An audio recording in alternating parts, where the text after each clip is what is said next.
I was a freshman in college and I needed to talk with one of my instructors. And I walked into his office, and before I could get my question out, he had a question for me. He says, "Brubaker, you're a Mennonite, aren't you?" And I said, "Yes, sir." And he said, "Well, tell me, what does it feel like to live in a country where your freedom was bought with my blood?" And if I hadn't wrestled with this question of my view on fighting and war before, well, I sure did now. And we wound up having a very good conversation. I made an effort to explain what I believed, and he pushed back and he offered some challenges and he helped to sharpen some things. And I began to realize in that conversation that he wasn't mocking my position. He wasn't even trying to change my position. But what he was trying to do is to help me to understand it, and in that process to own it, to actually become someone who believed it. He was inviting me to understand in my heart, to wrestle, to question, in order to come to a place of passionate belief. I think I was maybe 18 or 19 when one of our church leaders came to our youth group and asked us, "Have y'all written your CO papers?" And I'm not even sure if I knew what they were at the time, but conscientious objector papers. That is, what do I believe about self-defense, about loving my enemy, about going to war, about using the law. And so after their encouragement, I sat down to write my papers. And what I found was that it was easy to write down what I wanted to believe, but I found it much more difficult to actually say that I did believe that. I could say what I was taught to believe. I could say what I understood my church to stand for, but to say that's where I was, it seemed to me that there was this gap in between. And so I wound up not writing my papers because on the one hand, I knew I didn't want to fight, I didn't want to go to war, I didn't want to kill, but that's not the same thing as saying I think it's morally wrong to kill. And so how do I get from here to here? That was the question. Now, I could write my CO papers today. I believe something deeply in this area.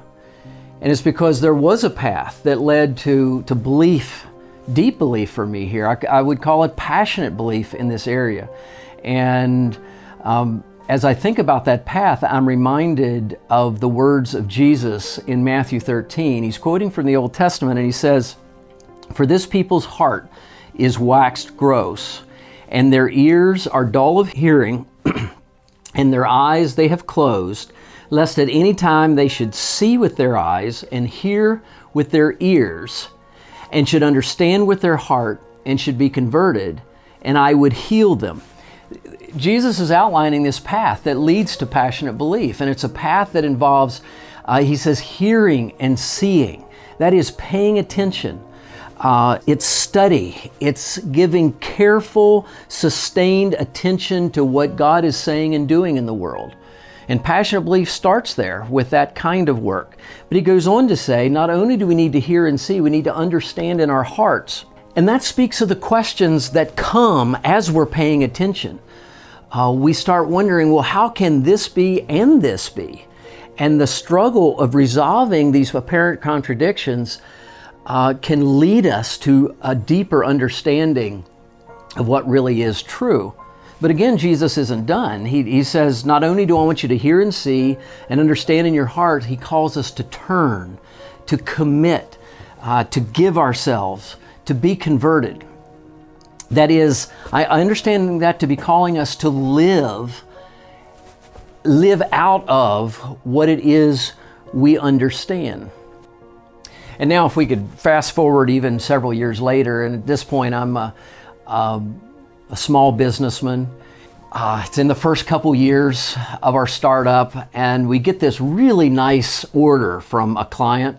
The business was a computer sales and service business, and good order. Excited about it because it was probably the largest job that we had to date. And so we complete the job, felt like it went well, and then the client refused to pay. And so now this question of my position is no longer merely an academic one. It's how am I going to live my life? Which way am I going to turn? And to make the question harder for me, in the process, someone else stops by my place of business and just out of the blue says, hey, by the way, do you have any bad debts? And I said, well, I sure do.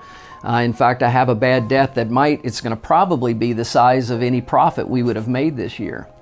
And he said, oh, I'll take care of that for you. He said, I'll give you 50% of what that bad debt is.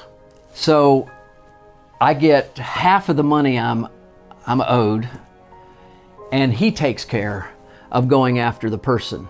And I can just wash my hands of the situation. Or can I? The invitation of Jesus here I find just to be very compelling.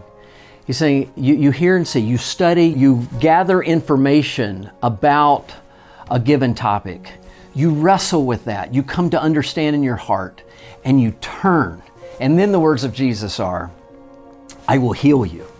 And I find that to be just a tremendous promise of the kind of wisdom that comes from walking with Him. It's a place of a passionate belief.